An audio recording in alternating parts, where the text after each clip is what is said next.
అందరికీ నమస్కారం. విద్య నేర్పిన గురుదేవుల పాదపద్మములకు శిరస్సు వంచి నమస్కరిస్తూ,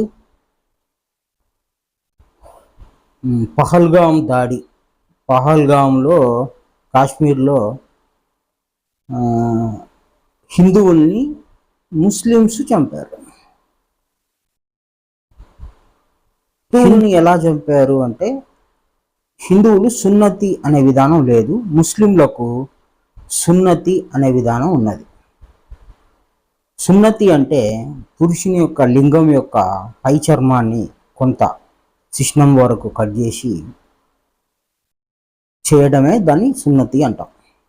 అది ఆ మతాచారం 1500 సంవత్సరాల క్రితము దివ్య ఖురాన్ అంతిమ దైవ గ్రంథం వచ్చింది.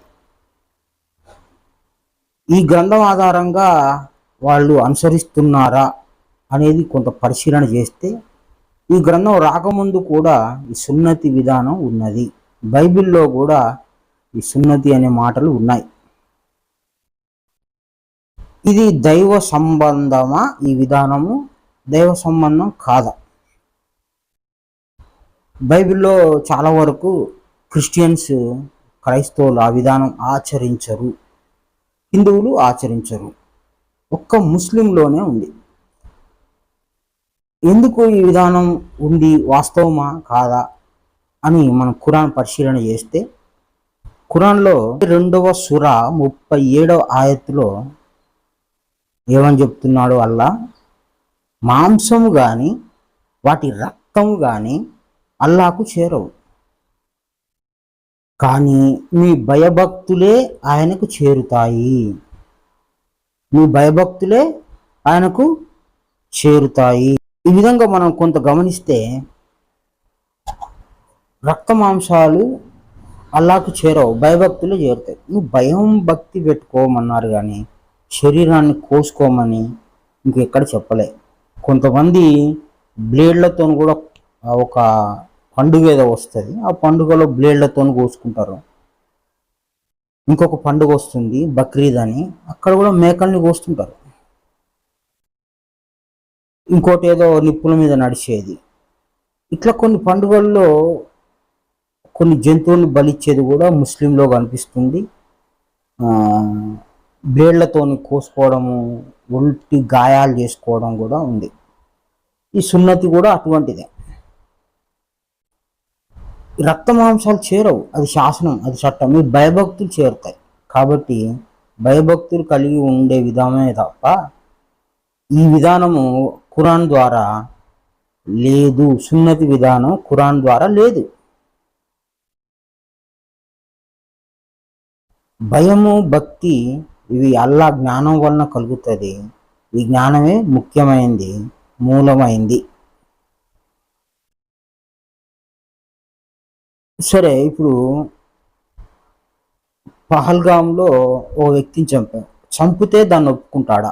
నీకు ఎవరో ఒక వ్యక్తి, అజ్ఞాన వ్యక్తి, ఖురాన్ చదవని వ్యక్తి, మతము అనే పిచ్చి పట్టుకున్న వ్యక్తి నీకు ఏదో ఖురాన్లో ఈ మాట ఉందని చెప్పి నిన్ను ప్రేరేపించి నీ ఆర్థిక స్తోమతను అలుసుగా తీసుకొని, అవసరంగా తీసుకొని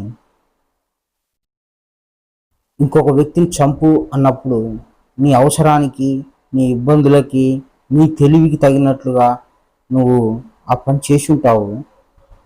కానీ నువ్వు ఎలాంటి పాపంలో ఇరుక్కుంటున్నావో గ్రంథం ఆధారంగా నువ్వు తెలుసుకోలేకపోవడం చేత నువ్వు తీవ్రవాది అయ్యావు, నువ్వు ఉగ్రవాది అయ్యావు. నీకు చదువు రాకపోవడం చేత కావచ్చు, లేదు ఇతరులు చెప్పిందే వినాలనే అభిమానం కావచ్చు, అనవసరమైన శైతాన్ కోరల్లో చిక్కుకొని ఏం పాపం సంపాదించుకుంటున్నావు, దేవునికి ఎంత దూరం అయిపోతున్నావు. నీకు వచ్చే శిక్ష, ఈరోజు నీకు 1,00,000 రూపాయలు AK-47 గన్నో ఇచ్చి వేరే వాడిని చంపమనేవాడు రేపు ఆ పాపాన్ని తీసివేయలేడు. వాడితో పాటు మీరు కూడా అనుభవించాల్సిందే. పాపం ఒకసారి సంపాదించుకుంటే అలాంటి వాళ్ళకి ఎలాంటి శిక్షలు వస్తాయని ఖురాన్లో చాలా చోట్ల చాలా వివరంగా రాశారు. ఖురాన్ చదివితే భయం ఆటోమేటిక్గా పుట్టుకొస్తుంది. భయం. ఎందుకు? నరకం గురించి ఎంత క్లియర్గా రాయాలనో, ఎంత వివరంగా రాసి పెట్టాలనో, ఏ పని చేస్తే ఏ విధమైన జన్మలు వస్తాయి, ఏ విధంగా ఉంటుందో అని ఖురాను చాలా స్పష్టంగా తెలియజేసింది. అందులో పెద్ద పాపం ఏది? నరకము. ఆ నరకంలో ఎక్కువగా చిక్కుకునేది ఎవరు? ఎక్కువ శాతం చిక్కుకునేది ఎవరు? నరహత్య చేసిన వాళ్ళు. ఈ నరహత్య చేసిన వాళ్ళ గురించి ఖురాన్ ఏం చెప్తుంది చూద్దాం. 5వ సూర 32వ ఆయత్. ఎవడైనా ఒక వ్యక్తిని చంపితే అతడు సర్వమానవాళ్ళని చంపినట్లే అగును. ఒక మనిషిని చంపితే సర్వమానవాళ్ళని చంపినట్లే అగును. ఇది ఖురాన్ మాట. మరి నువ్వెందుకు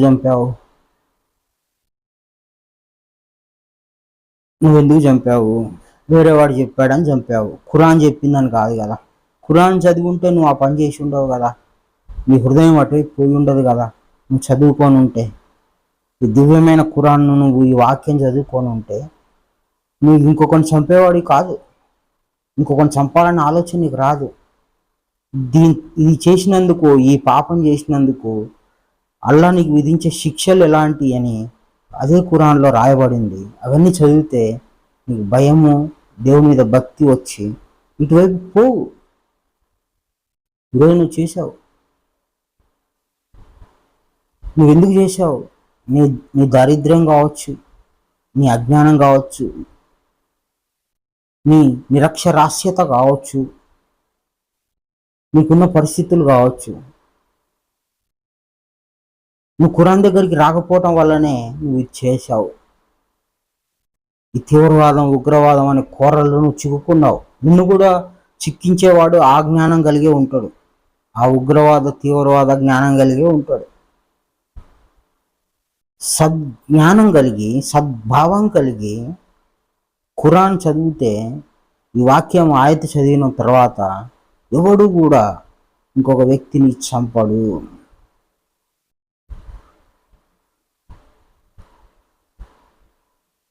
ఆలోచన రాదు.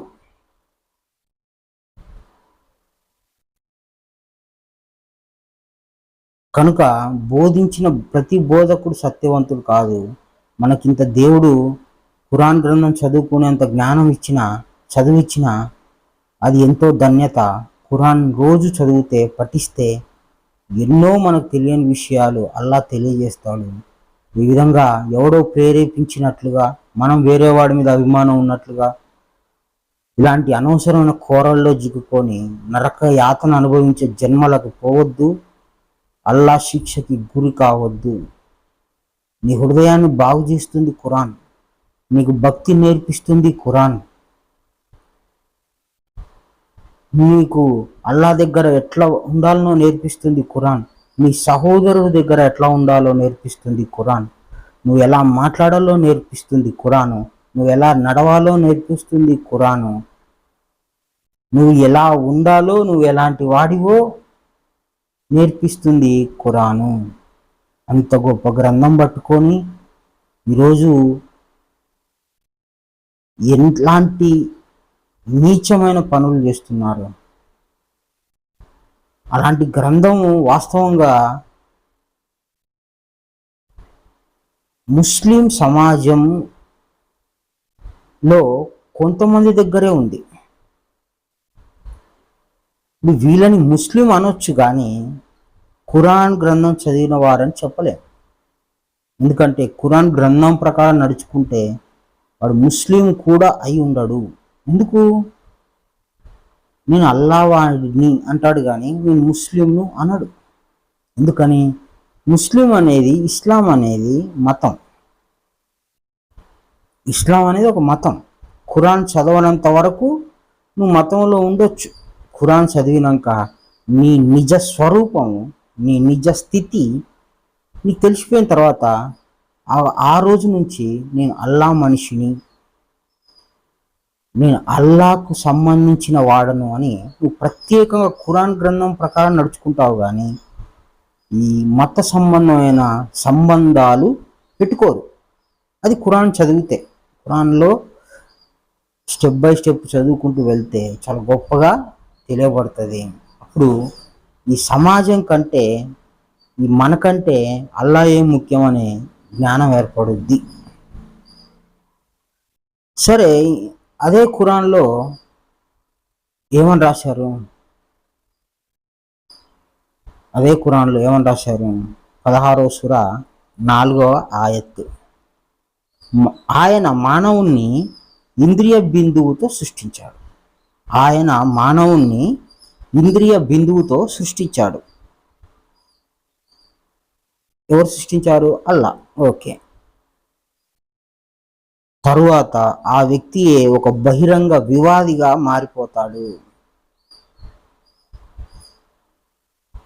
ఈరోజు నేను మాత్రమే అల్లాకు పుట్టాను అని ముస్లింలు అనటము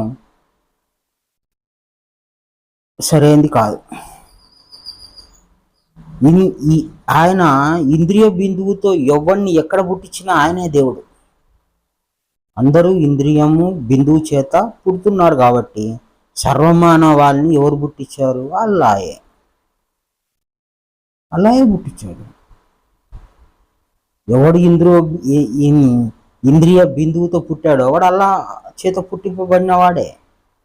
మళ్ళీ ఈ సమాజం ఎందుకు వచ్చింది?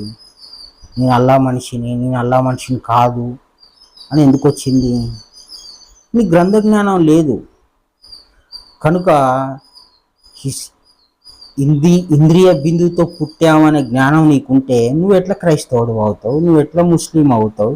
నువ్వు ఎట్లా హిందువు అవుతావు?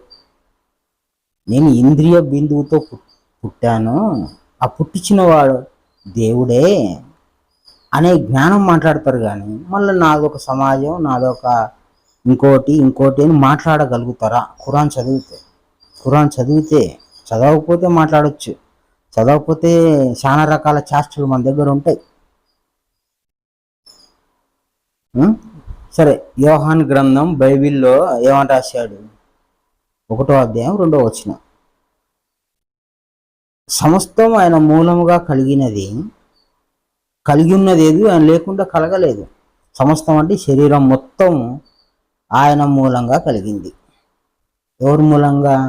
నువ్వు అల్లా అంటావు, ఇక్కడ తండ్రి అంటాం. బైబిల్ ప్రకారం తండ్రి అంటాము, నువ్వు అల్లా అనే పేరు పెట్టుకున్నావు. కానీ పని విధానం ఏంటంట? అక్కడ చెప్పింది ఇక్కడ చెప్పింది రెండు ఒక్కటే. భగవద్గీత ఏం చెప్తుందో వెళ్దాం. భగవద్గీత గుణత్రయ విభాగ యోగము 4వ శ్లోకం. సర్వయోనులందు అనేక రకముల ఆకారములు గల జీవరాశులకు ప్రకృతి తల్లిగాగా బీజదాతనే నేను తండ్రిని అగుదును. ఏమయ్యా, గ్రంథాలన్నీ దేవుడే నేను సృష్టించాడు, దేవుడే నీకు తండ్రి, మీరంతా ఒకే సమాజానికి చెందిన వాళ్ళు అని ఇంత గొప్పగా గ్రంథాలు చెప్తుంటే కొట్టుకొని చచ్చిపోతాండ్రు. పిచ్చిలేసిన వాళ్ళు కాదా మీరు? మీ దగ్గర గ్రంథం ఉందా? మీ దగ్గర ఖురాన్ ఉందా? బైబిల్ ఉందా? భగవద్గీత ఉందా? హిందూ ముస్లింని కొడతాడు, ముస్లిం హిందువుని కొడతాడు, క్రిస్టియన్ వాళ్ళ మీద గొడవ, వీళ్ళ మీద గొడవ, కట్టడాల కోసం చంపుకుంటారు, వాక్యాన్ని అతిక్రమిస్తారు. మళ్ళీ మాకు గ్రంథం ఉందంటారు, దేవుడు ఇలా చెప్తున్నాడు అంటారు.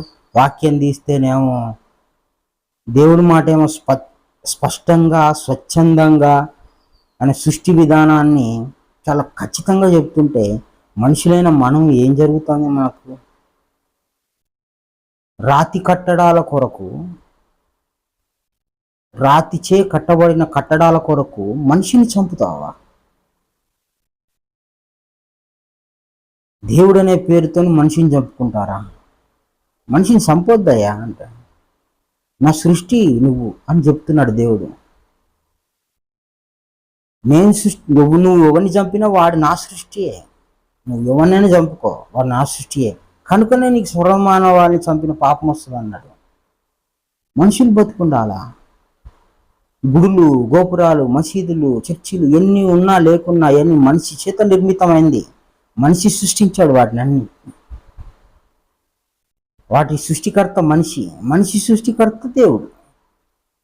మనిషి సృష్టించిన కొండలు పగలు కొడతాడు, తయారు చేసుకుంటాడు. ఈ మసీదులు కూలగొట్టిన మళ్ళీ కడతాడు, దేవాలయాలు కూలగొట్టిన మళ్ళీ కట్టుకుంటాడు. మనిషి బతికుంటే ఏమైనా చేయగలుగుతాడు.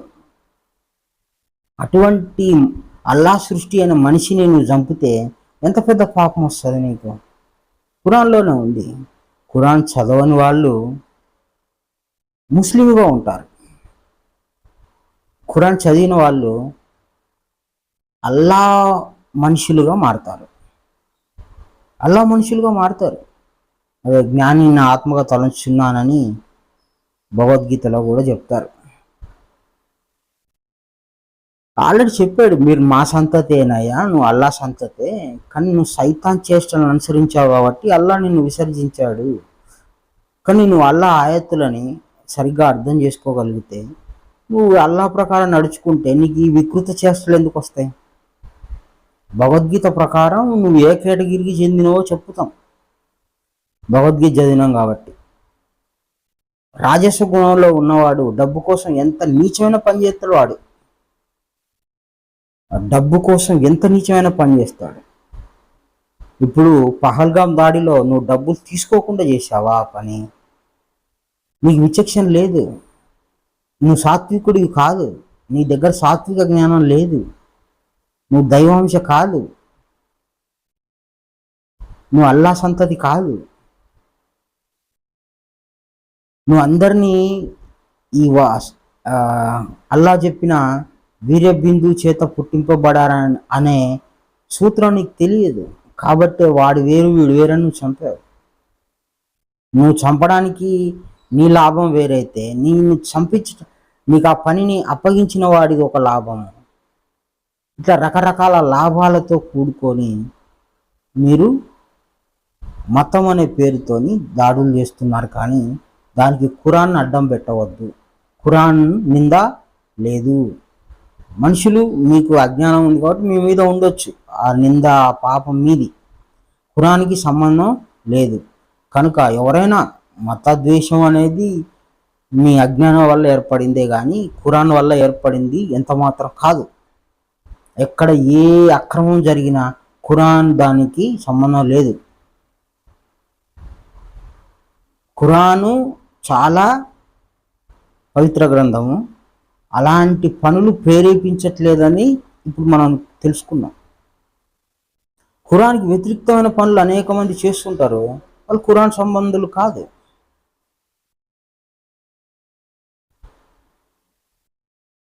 ఈ విధంగా ఇస్లాం సమాజం, ముస్లిం సమాజం ఎంత పెద్దదైనా ఉండొచ్చు, అందులో మంచి చెడులు ఉండొచ్చు, వాళ్ళ ఆచారాలు ఏదైనా ఉండొచ్చు, కానీ అది అల్లాకు చేరేది కాదు. అల్లాకు చేరేది ఏంటిది? భయభక్తులు. భయభక్తులు ఎట్లా వస్తాయి? ఆ సురా ప్రకారం, ఆయత్తు ప్రకారం ఆచరిస్తే, తెలుసుకుంటే, ఆయన వాక్యం ప్రకారం నడుచుకుంటే నీకు వస్తుంది. నీకు ఎవడో ఒకడు చెప్పాడు, ఈ AK-47 గన్ను తీసుకో, హిందూ అనేవాడిని చంపు, వాడికి సున్నతి లేదు, నీకు సున్నతి ఉంది కనుక అదే నీకు గీటరాయి, అదే నీకు గుర్తింపు, ఐడెంటిఫికేషన్ అని నీకు వాడు ఏదో ఒక దుర్బోధ చెడ్డ మాటలు చెప్పి పంపించాడు. అదే నీ ఖురాన్ దొరుకుంటే, అదే ఇప్పుడు మనం మాట్లాడుకున్న ఆయత్ దొరుకుంటే,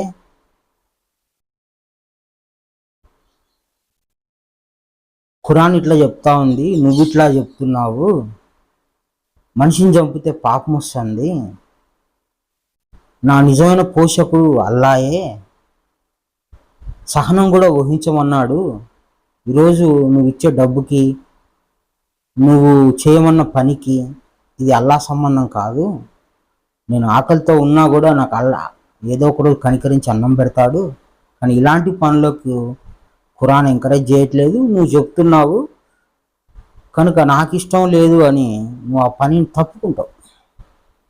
ఆ పని నువ్వు చెయ్యవు. ఖురాన్ జ్ఞానం ఉంటే వాడు కూడా నిన్ను మోసం చేయలేడు కదా. అరే ఇప్పుడు ఖురాన్ చదివిండు, వీడిని మోసం చేయలేము అని. అప్పుడు నువ్వు బయటపడిపోతావు, నువ్వు అల్లా మనిషిగా మారిపోతావు. అల్లా ఖురాన్ చదివిన వాళ్ళని ఎవరైనా మోసం చేస్తారు? ఛాలెంజ్ చేస్తున్నాము, ఖురాన్ చదివిన తర్వాత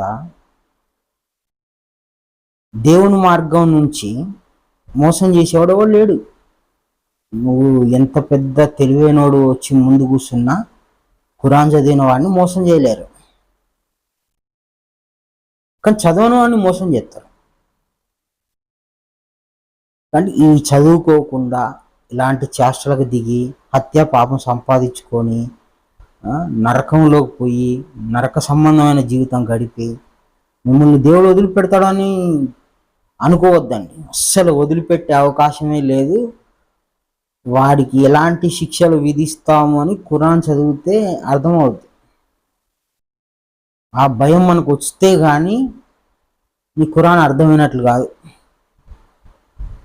కనుక అనవసరమైన ఈ అభిమాన ప్రేరేపితమైన పనులు చేయకుండా దైవాంశం ఏంటిది, అసురాంశం అంటే ఏంటి, సాత్వికం అంటే ఏంటిది, సాత్వికం కానిది ఏంటిది, జ్ఞానం అంటే ఏంటి, అజ్ఞానం అంటే ఏంటిది, ధర్మము అంటే ఏంటి, అధర్మం అంటే ఏంటిది, ఇవన్నీ జాగ్రత్తగా విడదీసి చెప్పే బోధకుడు నీకు దొరికితే వాడు వజ్రం దొరికినట్టే.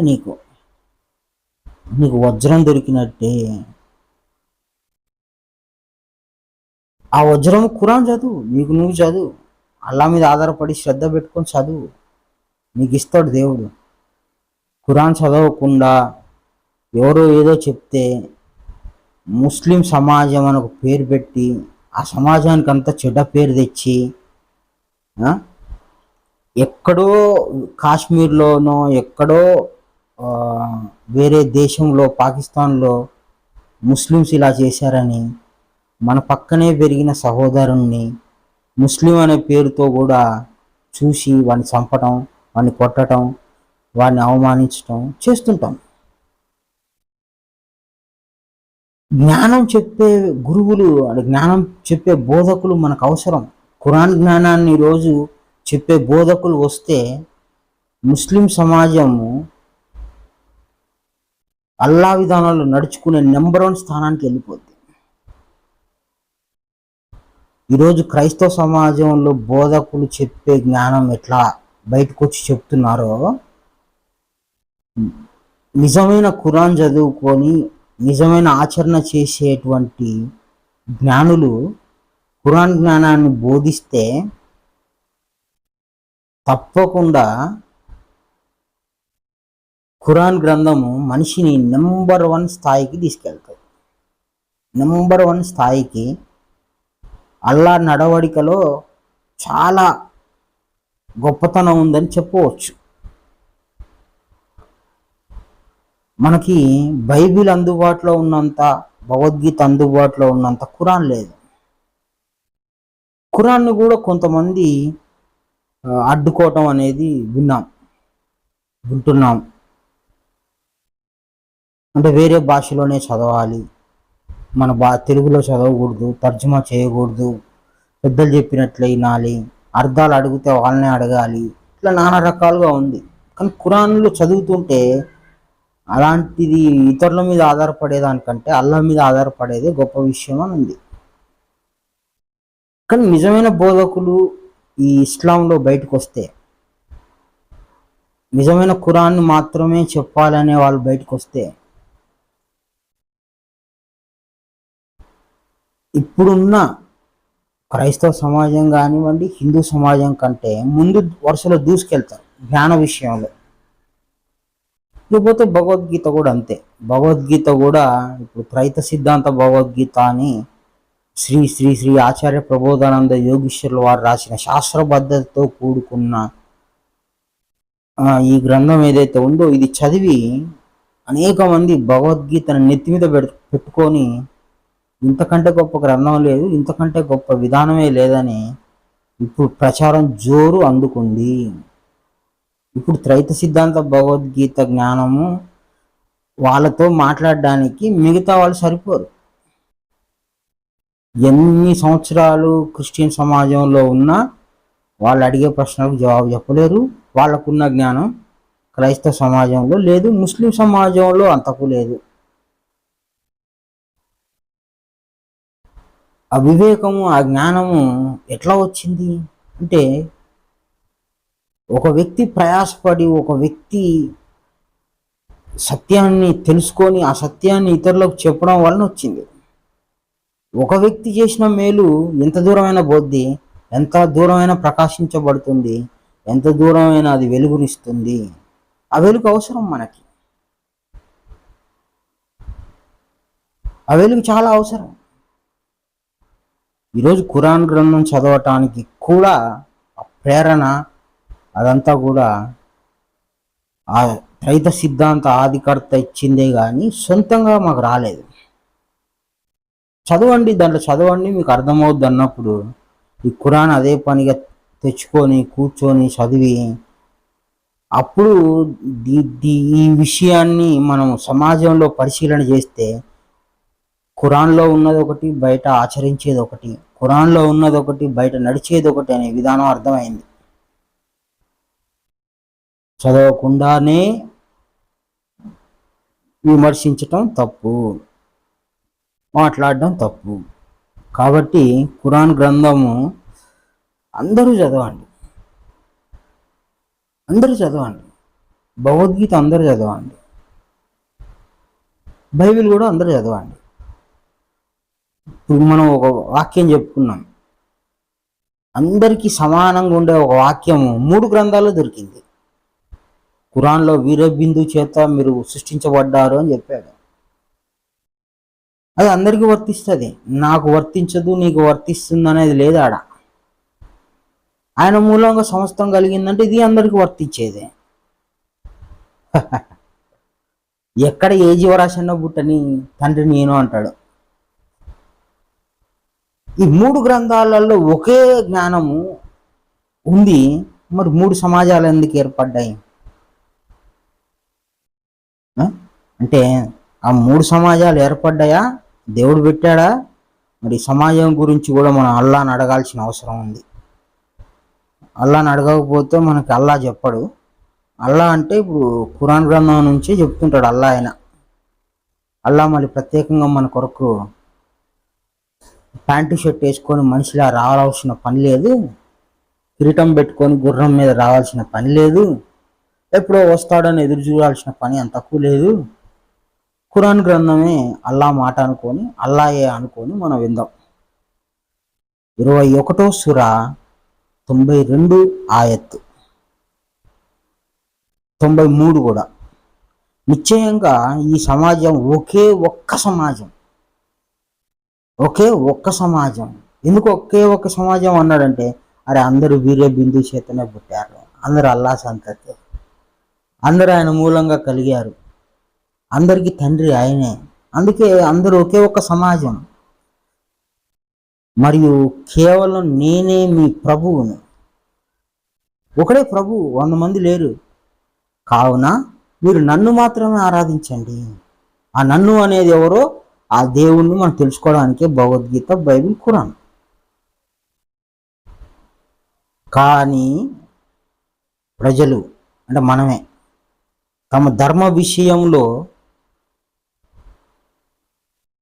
తెగలుగా చీలిపోయారు.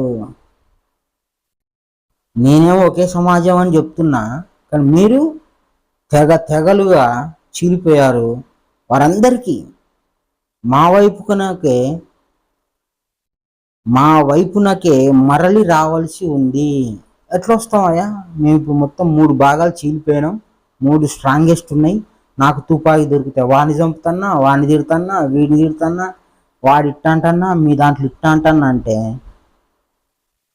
నేను మళ్ళా ఏక సమాజంలోకి ఎట్లా వస్తా నువ్వు అన్నట్లు అంటే, ఖురాన్ చదివితే వస్తావు, భగవద్గీత చదివితే వస్తావు, బైబిల్ చదివితే వస్తావు. నువ్వు తెగలుగా విడిపోయావు, కానీ నేను పుట్టించింది ఒకే సమాజంగా పుట్టించా. ఒకే సమాజంగా పుట్టించిన విధానం అంతా నీకు ఖురాన్లో లభిస్తుంది, నీకు భగవద్గీతలో లభిస్తుంది, బైబిల్లో కూడా లభిస్తుంది. నువ్వు ఆయన చెప్పింది నువ్వేనో, నువ్వు చెప్పింది ఆయనేనో, నీ గ్రంథం నీకే, ఆయన గ్రంథం ఆయనకే, వాళ్ళని మాకే, మాది మాకే, మీది మీకే అని మాట్లాడితే నీకు ఎట్లా ఏక సమాజం, దేవుడు పెట్టిన ఏక సమాజం నీకు ఎట్లా అర్థమవుతుంది? నువ్వు మళ్ళీ రాగలుగుతావు, 3 గ్రంథాలు చదవగలిగితే నువ్వు రాగలుగుతావు, ఏక సమాజంలోకి నువ్వు రాగలుగుతావు. ఎవడు చదివితే వాడే వస్తాడు ఏక సమాజంలోకి. కానీ చదవనోడు ఏవాడి సమాజం, నా సమాజం నాదే, నీ సమాజం నీదే, నా మతం నాదే, నీ మతం నీదే, నా వేషధారణ నాదే, నీ వేషధారణ నీదే అనుకుంటాం. ఖురాన్ చదివినాక ఏ బుద్ధున్నోడైనా వీడు అల్లా మనిషి కాదు అని అంటాడా? కాదు అనాలంటే వాడు వీర్యబిందు చేత పుట్టింపబడని వాడై ఉంటాడు. అట్లాంటి వాడు భూమి మీద ఎక్కడ ఉన్నాడా? నువ్వు అల్లా సృష్టించినోని చంపుకుంటా వీడు నావాడు కాదంటే అల్లా ఊరుకుంటాడా? ఖురాన్లో ఆ మాటలు ఉంటాయి, సల కాగేటువంటి. అవి ఎందుకులే అవన్నీ జ్ఞాపకం చేయటం. మీరు నరకం కూడా ఎందుకు జ్ఞాపకం చేస్తామంటే భయం వచ్చి నువ్వు అటువైపు వస్తావేమోనని, అంతేగాని చదువుకోండి ఖురాను. మనల్ని డిసిప్లిన్గా, మనల్ని ఒక పద్ధతిగా ఖచ్చితంగా చేసి తీరుద్ది ఖురాన్. నువ్వు ఎట్లా నడవాలనో కూడా చెప్తుందా, నీ మాట తీరు ఎట్లుండాలనో కూడా చెప్పుద్దాయా ఖురాన్. మామూలు ఆషామాషి గ్రంథం కాదు. అలాంటి గ్రంథం నీ దగ్గర పెట్టుకొని నువ్వు చేసే చేష్టలు తీవ్రవాదం, ఉగ్రవాదం, అతివాదం ఏందది? ఖురాన్ జ్ఞానివా నువ్వు? నీ వల్ల ఖురాన్ నింద పాలు కావట్లేదా? నిన్ను చూసి ఖురాన్ అంచనా వేస్తున్నారు కానీ ఖురాన్ మాత్రం ఏ నింద లేదు. నిన్ను బట్టి ఖురాన్ని ఊహిస్తున్నారు కానీ ఖురాన్ ప్రకారం నువ్వు నడుచుకోవట్లే. పాల్గొని దాడి ఏంది, తీవ్రవాదం ఏంది, సంపటం ఏంది, నా ఓడు కాదంటం ఏంది? కరెక్ట్ కాదు. దైవ విధానంలో బోధకులు నిప్పులాగా, సత్యవంతులై జ్ఞానబోధ చేస్తే ఏ ఒక్క తీవ్రవాది కానీ, ఉగ్రవాది కానీ, అతివాది కానీ తయారుగాడు. దేవుడి విషయంలో ఈరోజు విచ్చలవిడిగా మాట్లాడే వ్యక్తులు ఉన్నారు. వాళ్ళందరికీ సమాధానం చెప్పగలిగ దిట్ట ఎవడైనా ఉంటే అది ఖురాన్ బాగా చదివి పఠించిన వాడు, అర్థం చేసుకున్నవాడు, బైబిల్ బాగా చదివి అర్థం చేసుకున్నవాడు, భగవద్గీత బాగా చదివి అర్థం చేసుకున్నవాడు తప్ప మిగతా వాళ్ళందరూ కొట్టుకునే వర్గమే ఉన్నారు, మత్సరం కలిగిన వర్గంలో ఉంటారు, విభేదించి మాట్లాడుకునే వర్గంలో ఉంటారు. ఒకసారి నువ్వు ఖురాన్ చదివితే, ఆచరిస్తే నీకు ఈ లోకంలో అందరు అల్లా మనుషులే కనిపిస్తారు, అల్లా సృష్టి కనిపిస్తుంది, నీకు శత్రువు కనపడ్డా. ఎక్కడ? ఖురాన్ గ్రంథం ప్రకారం. శత్రువు అయినప్పుడు నువ్వు చంపుతావు. అలాంటి ఆలోచనలే రాదు. కాబట్టి ఖురాన్ని ప్రచారం చేయండి. ఖురాన్ గ్రంథం చాలా గొప్ప గ్రంథం. ఖురాన్ గ్రంథాన్ని వినండి. గ్రంథంలో ఉన్న వాక్యాన్ని, సూక్ష్మ వాక్యాన్ని బాగా అర్థం చేసుకొని ఆ వాక్యం ప్రకారం నడుచుకొని ఇటువంటి తీవ్రవాదము, ఉగ్రవాదము, లేకపోతే మన ధ్యాస అంతా తీసుకెళ్ళి కట్టడాల మీద పెట్టుకోవడము, ఇవన్నీ మానుకుంటారు. ఖురాన్ తలకెక్కిందంటే ఇవన్నీ మానుకుంటారు. కనుక ఖురాన్ గ్రంథాన్ని చదివి ఇలాంటి అనవసరమైన దాడులు చేయకుండా, ప్రేరేపితం అవ్వకుండా తమను రక్షించుకోవాలని కోరుకుంటూ అందరికీ నమస్కారం. గురు సమర్పణ.